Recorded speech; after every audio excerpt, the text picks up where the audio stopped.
आदाब नाजरीन, मंजरनामा लेकर मैं हूं आपका मेजबान शाहिद मसूद बुखारी। आप देख रहे हैं हमारे साथ KTV उर्दू कश्मीर। नाज़रीन इकराम, आपको बताते हैं कि बिल आखिर DDC इंतखाबात का 8वां मरहला भी आज अपने अंत को पहुंचा और इस तरह से जम्मू कश्मीर के अंदर जो सियासी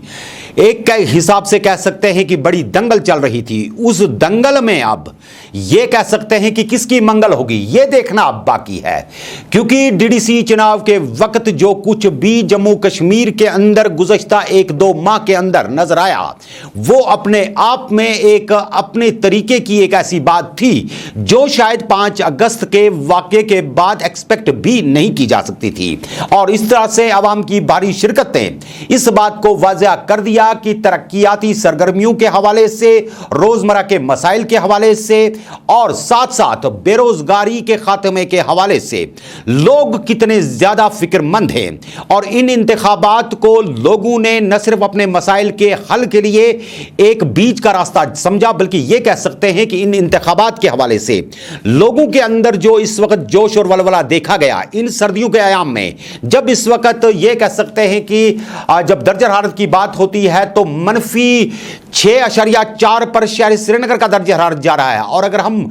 ऊपरी इलाकों की बात करते हैं तो आपको मालूम होना चाहिए कि -10 डिग्री सेल्सियस से ज्यादा भी दर्जा हरारत गिरा। लेकिन जितने भी वोटरान हैं उन्होंने कोशिश की कि अपने तरीके से घर से बाहर निकला जाए और ऐसे उम्मीदवारों के हक में वोट दिया जाए जो उम्मीदवार उनके मामलात को लेकर के कोई बड़ी बात कर सकते हैं, उनके मामलात हल कर सकते हैं और उनके मामलात के हवाले से संजीदगी से आने वाली तारीख में कोई ना कोई इस तरह का काम कर सकते हैं जिससे उनको थोड़ी राहत मिले। नाज़रीन इकराम, आपको बताते हैं कि 8वें मरहले के हवाले से जो इस वक्त इंतखाबी अमल था वो इक़दाम पजीर हो चुका है और इस तरह से तकरीबन 48% और लोगों ने अपने वोट का बिल्कुल इस्तेमाल किया। और इस तरह से कुल मिलाकर के अगर हम देखते हैं तो तकरीबन 50% के लगभग जो इंतखाबी अमल हुआ पूरे जम्मू कश्मीर के अंदर, जिसमें कश्मीर खित्ते में यह 34% के आसपास का था, उस हवाले से भी आपको बताए देते हैं कि जम्मू कश्मीर के अंदर पहली मर्तबा DDC इंतखाबात में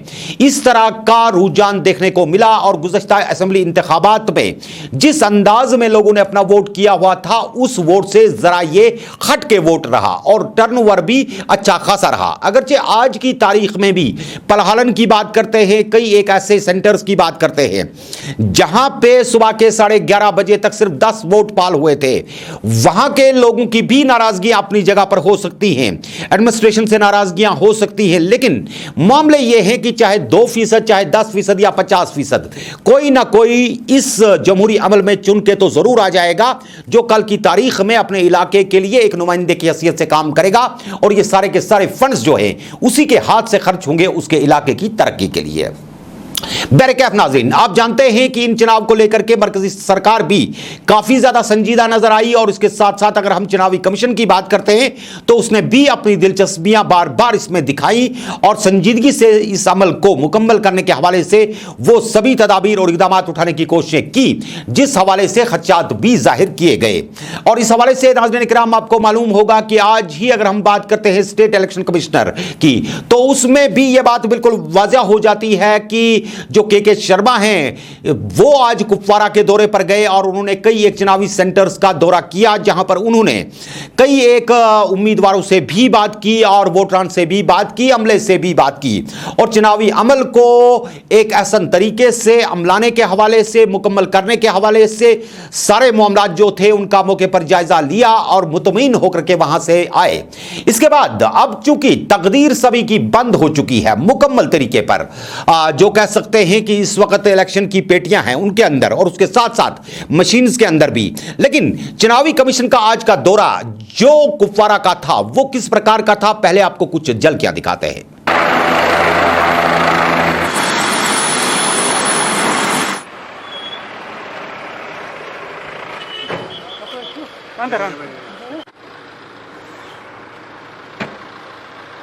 आज तो सब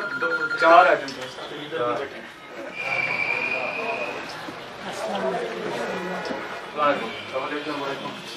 बैठे बैठे बैठे आप हैं मौलवी साहब।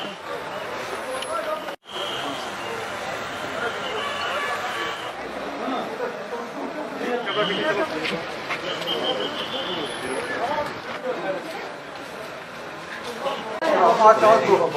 वोटर है कि वोटर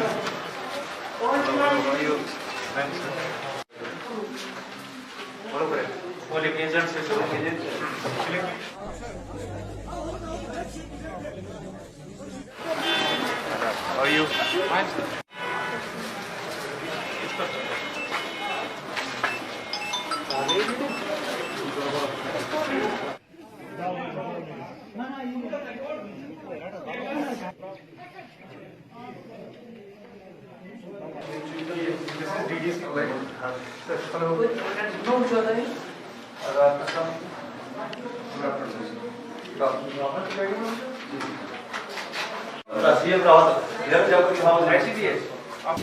जी हाँ नाज़रीन, जहां एक तरफ चुनावी कमीशन की बात करते हैं, के शर्मा की बात करते हैं जो कुपवारा के दौरे पर थे, वहीं अगर हम दूसरे सरहदी जिला पुंछ की बात करते हैं जहां पर पथराव के एक वाकये में एक खातून उम्मीदवार जो कांग्रेस पार्टी से बताई जाती हैं वो जख्मी हो गई और इस तरह से बताया जाता है कि वहां पर हालात काफी ज्यादा कशीदा हुए और इस तरह से 2 गाड़ियों को भी नुकसान पहुंचा, जिस हवाले से पुलिस ने बाज़ाब्ता तौर पर एक केस दर्ज करके तहकीकात शुरू कर दी है। इसके साथ ही इस चुनाव के अंदर कई एक जगह पर दंगल भी देखने को मिली। कई पोलिंग बूथ्स पे पार्टियों के जो आपस में लीडरान है वो लड़ पड़े और वोटरान भी खूब गुत्थम गुत्था हुए। और उसके बाद अब जो अमल मुकम्मल हुआ है, इस अमल के जरिए अब किस प्रकार के लीडरान को लोग लेकर के बाहर आएंगे ये देखना बाकी होगा। इस हवाले से नाज़रीन किराम आपको बताते हैं कि इंतखाबी अमल के हवाले से भारतीय जनता पार्टी ने भी अपनी दिलचस्पियां गहरे तरीके पर दिखानी शुरू कर दी थी और डीडीसी इंतखाबात में जिस अंदाज में इस वक्त मरकजी रहनुमा यहां पर मौजूद रहे और आए रोज कोई ना कोई सियासी वार यहां की सियासी जमातों पर करते भी रहे और उसके साथ साथ उन पर इल्जामात की बारिशें भी लगाते रहे, वही उनका यह भी मानना था और कई एक इंटरव्यूज में और कई मीडिया की इंटरेक्शंस के दौरान उन्होंने इस बात को भी कहा कि जम्मू कश्मीर के लोगों की तरफ से भी भारतीय जनता पार्टी की रैलियों में शमूलियत, भारतीय जनता पार्टी के झंडों को उठाना और उनके जलसों को अटेंड करना इस बात की गम्माज है कि यहां के लोग ज्यादा से ज्यादा तरीके पर जमहूरियत को मजबूत करने के हक में हैं और बहुत कम लोग ऐसे हैं जिनका रुझान कुछ और हो सकता है, लेकिन डेवलपमेंट के मामले पर यहां के लोगों ने वोट दिया और इस तरह से भारत के नजरिए को सच करके दिखाया। लेकिन नाज़रीन किराम इसके साथ ही आज की अगर हम बात करते हैं तो भारतीय जनता पार्टी के ही लीडरान, जिनमें अगर हम शहनवाज हुसैन की बात करते हैं जो गुज़श्ता कई दिनों से यहां सुर्खियों के अंदर रहे, आज दोबारा एक मर्तबा वो जिले डल की तरफ रवां दवा हुए और इस तरह से उन्होंने वहां शिकारा वालों के साथ भी बात की और सयाहत की सनत से जुड़े हुए लोगों से भी बात की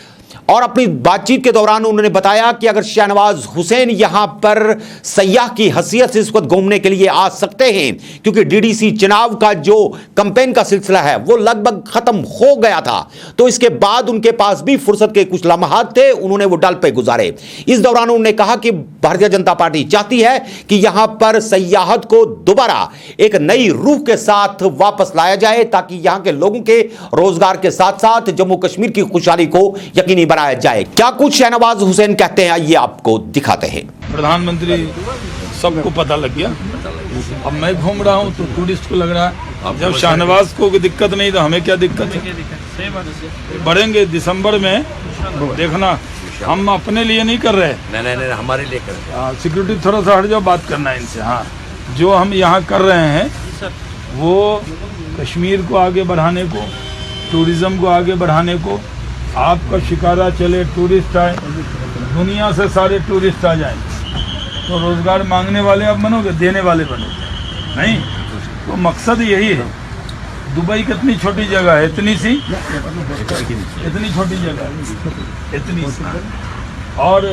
कितने टूरिस्ट आते हैं, मालदीव्स में कितने आते हैं, मॉरिशस में कितने आते हैं। अगर सारे टूरिस्ट जो इंडिया के जाते हैं बाहर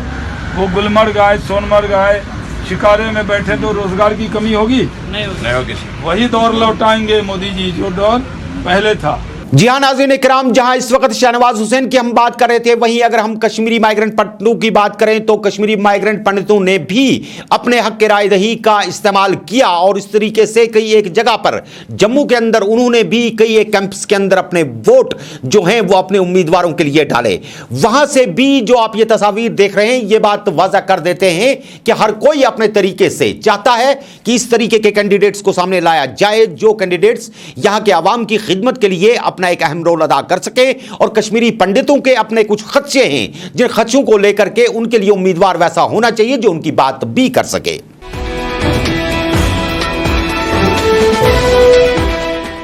जी हाँ नाज़रीन इकराम, डीडीसी इंतखाबात 8 मर्रे खत्म और इंतखाबात भी अपने इक़दाम पजीर हुए और इसके साथ ही जम्मू कश्मीर के अंदर अब नजरें टिक चुकी हैं कि क्या होगा मुस्तकबल आने वाले दिनों में जम्मू कश्मीर का।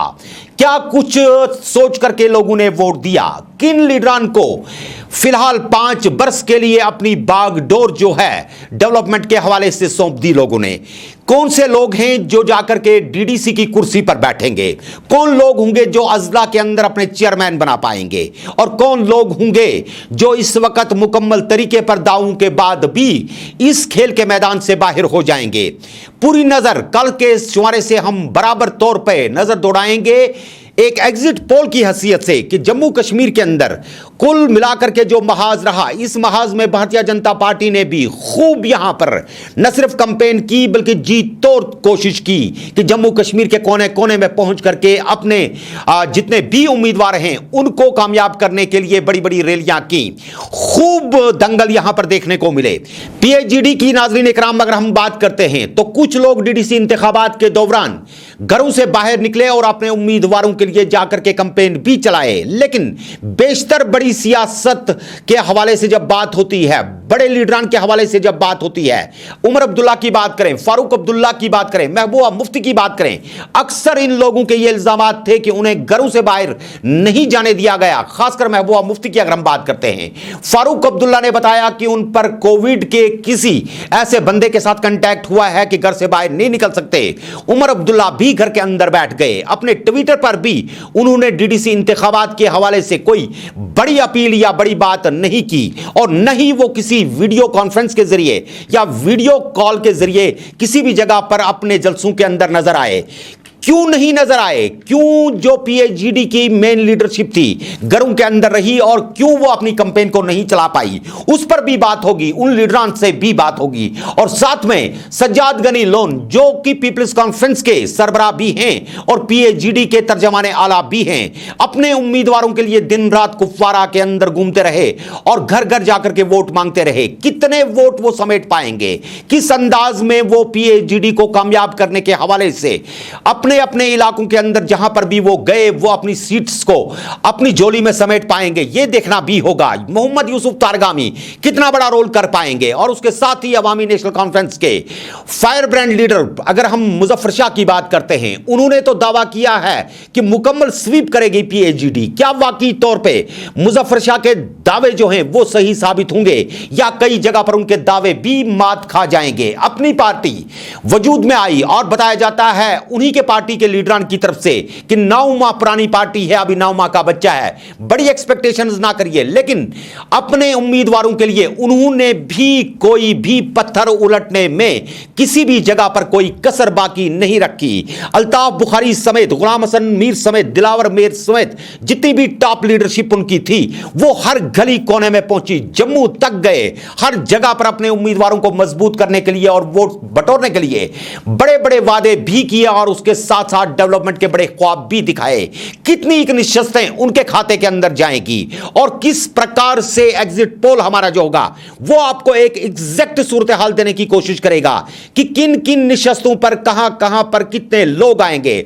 जो अंदिया इस वक्त हमें दिख रहा है उससे यह अंदाजा लगता है कि जम्मू के अंदर पीएचईडी कोई उतना बड़ा कमाल तो नहीं कर सकती, लेकिन कश्मीर खित्ते के अंदर लोगों के मिजाज से ये अंदाजे लगाए जा रहे हैं कि पीएचईडी के पास कहीं पर कोई इंटरनल सपोर्ट जरूर मौजूद था, लेकिन अपनी पार्टी भारतीय जनता पार्टी, कांग्रेस और दीगर इस तरह की जमातें जिन्होंने अलग अलग तरीके से अपने उम्मीदवार उठा के रखे हुए थे, और वो आजाद उम्मीदवार जो पहली मर्तबा इंतखाबात के अंदर आए और बहुत बड़ी गैदरिंग्स लेकर के आए, लोगों का बड़ा सपोर्ट भी मिला, क्या सही मानों में वो किसी जगह पर अपनी जगह बना पाएंगे या नहीं बना पाएंगे? और बड़ी फिर दंगल होगी उस वक्त जब 14 मेंबरान की तरफ से वोट किया जाएगा डीडीसी के चेयरमैन के लिए, और उस हवाले से जब डिस्ट्रिक्ट डेवलपमेंट बोर्ड के चेयरमैन की बारी आएगी, उस वक्त पार्टियों के रुझानात क्या होंगे, क्या कुछ पीएचईडी का रोल रहेगा, किस तरीके से पार्टियां अपने तरीके से वोट करेंगी, यह भी एक बड़ा मुद्दा सामने आएगा। बैरिकैफ जो कुछ भी सूरत हाल होगी कोशिश करेंगे आपके सामने लाने की, और देखेंगे कि इन दंगलों के बीच में जो कुछ भी 2 माह तक यहां पर सियासी दंगल रही, आने वाले अयाम में उसके बीच में कहीं आवाम की भी मंगल होती है या नहीं, क्या उनके काम होते हैं नहीं होते हैं, क्योंकि आवाम कहते हैं कि सब पे नजर है और सब कुछ याद रखा जाएगा। और आप देख रहे हैं हमारे साथ केटीवी उर्दू कश्मीर, प्रोग्राम है मंजरनामा।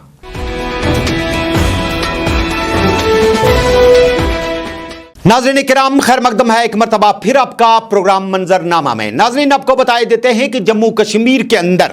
बताया जाता है कि जरा नम हो तो ये मट्टी बहुत जरखेज है साकी, और यहां की सरजमीन से ऐसे कलमकार, ऐसे अदीब, ऐसे शोरा और ऐसे मुफक्किर निकले कि इस सरजमीन ने कभी भी जम्मू कश्मीर को दुनिया के सामने सर झुकाने वाली बात कभी नहीं दिखाई, और मुफक्किरों की एक बड़ी तादाद पैदा कर दी। और इसी अंदाज में हमारे बच्चे भी आज के दौर में न सिर्फ बड़ी कामयाबी के साथ अपने कलम का इस्तेमाल कर रहे हैं, बल्कि आज के ई दौर में भी लर्निंग और रीडिंग की तरफ खास तवज्जो दे रहे हैं। उसके साथ ही अपने फन को, अपने हुनर को और अपनी काबिलियत को किसी न किसी जगह पर कलम के जरिए उतार ही देते हैं। यहां आपको नाज़रीन किराम बताए देते हैं कि शहर श्रीनगर के अंदर आज एक बड़ी तकरीब मुनक्किद हुई, जिसमें यहां की एक छोटी सी बच्ची ने अपने हाथ से लिखी हुई एक खूबसूरत किताब, जिसको उन्होंने जून का नाम दिया है, यानी कि उन्होंने हब्बा खातून के हवाले से बहुत कुछ अपने अशार के जरिए बयान करने की कोशिश की है, और दूसरी हब्बा खातून के ख्यालात लेकर के वो इन सारे अशार को निखार के अपनी किताब के जरिए लोगों के बीच में लाई हैं। इस मौके पर आज वहां पर डीएसपी ट्रैफिक श्रीनगर आदिल भी मौजूद थे, जो नौजवानों के बीच में अपनी साख्त को बनाने के लिए आजकल कई एक जगह सुर्खियों में रहते हैं। इस हवाले से बात करते हुए जो ये जवां साल बच्ची है, इसने बताया कि उन्हें हब्बा खातून बहुत ज्यादा पसंद थी, और वो ये देखना चाहती थी कि हब्बा खातून का अंदाज जो था, जो आज भी जिंदा है साल के बाद, वो भी कुछ ऐसा करें, वो भी कुछ ऐसा लिखें कि आने वाले अयाम में यहां के अवाम को न सिर्फ हब्बा खातून याद रहे, बल्कि इस जवां साल बच्ची सालिया शब्बीर नामी इस बच्ची ने जब ये किताब लिखी तो उन्हें पूरा यकीन हो गया कि लोगों का अगर सहयोग रहा तो आने वाले अयाम में वो न सिर्फ इससे बेहतर अपनी राइटिंग्स अवाम के बीच में ला सकते हैं, बल्कि इसके साथ साथ लोगों की मदद से वो एक दूसरी हब्बा खातून के कलाम के तौर पे ऐसे मजमूए को भी अवाम के बीच में लाएंगी जो उनका शौक भी है। क्या कुछ सालिया शब्बीर कहती हैं, आइए आपको दिखाते हैं। मेरा नाम सालिया शब्बीर है, मैं एक ऑथर हूँ और किताबें लिखना मेरा बहुत बड़ा शौक़ है। मैं चाहती हूँ कि मैं अपनी किताबों से लोगों की हेल्प करूँ, उनको कुछ अच्छा दूँ जो वो पढ़ सकते हैं। जून है बेसिकली ये हब्बा खातून के रिलेटेड है। बेसिकली इसमें हब्बा खातून की ट्रांसलेशंस नहीं हैं, बिकॉज हर एक ने ट्रांसलेशन की हैं, एंड बहुत ही अच्छे प्रोफेसर्स एंड डेलीगेसीज है जिन्होंने ये सब चीज़ें की हुई हैं, एंड मुझे नहीं लगता मैं उनका लेवल मैच कर सकती हूँ। इसलिए मैंने अपनी पोइम्स लिखी हैं जिनमें मैंने एक एसेंस दिया है हब्बा खातून का, the way she used to explain love, nature, dejection, fate, everything, वो मैंने इन पोइम्स में डालने की कोशिश की है, ताकि लोग जब ये पढ़े तो उनको लगे कि हाँ, हब्बा खातून भी ऐसा ही कुछ लिखती थी। So it's my poem basically, but with the essence of Habba खातून। तो इसमें जून जो नाम है अभी लड़कियों के मुतालिक है, तो लड़कियों के मुतालिक क्या इसमें आपने लिखा है? लड़कियों के मुतालिक तो यही एक चीज़ लिखी है, because I myself am a girl and I want to set an example for other girls जो लिमिट्स में रहती हैं, जो बाउंड्रीज़ में रहती हैं, जो कफ हो जाती हैं, मैं उनके लिए एग्जांपल सेट करना चाहती हूँ। अगर मैं कर सकती हूँ तो आप क्यों नहीं कर सकते हो? हम सब में कोई ना कोई टैलेंट होता है, लेकिन हम किसी न किसी चीज़ की वजह से छुपे रहते हैं, बी इट सोशल बैकग्राउंड और फैमिली बैकग्राउंड और anything, let it be anything. So I want to set an example so that हर लड़की देखे कि अगर सलह कर सकती है तो हम क्यों नहीं कर सकते हैं। तो नाज़रीन इकराम, इसके साथ ही आज के प्रोग्राम का वक्त यानी कि मंजरनामे का वक्त भी पहुंचता अपने इख्तिताम को। आपके अंदर भी अगर कोई हुनर है, कोई फन है जो आप न सिर्फ दुनिया की नजर में लाना चाहते हैं बल्कि अपने जम्मू कश्मीर को एक विरसे के तौर पर देना चाहते हैं, हम आपके फन की, आपके हुनर की कदर करेंगे। आप उन चीजों को समेट करके लाइए और हमारे साथ हमारे स्टूडियो में आकर के डिस्कस करिए, ताकि आपकी भी पहचान एक बेहतर कलमकार, एक बेहतर मुफक्किर के तौर पर आने वाले आयाम में अपने जम्मू कश्मीर की सरजमीन के हवाले से हो सके। अपना बहुत बहुत ख्याल रखिएगा। मंजरनामे में हम आएंगे एग्जिट पोल लेकर के कल की नशरियात में। दीजिए इजाजत, खुदा हाफिज नासिर।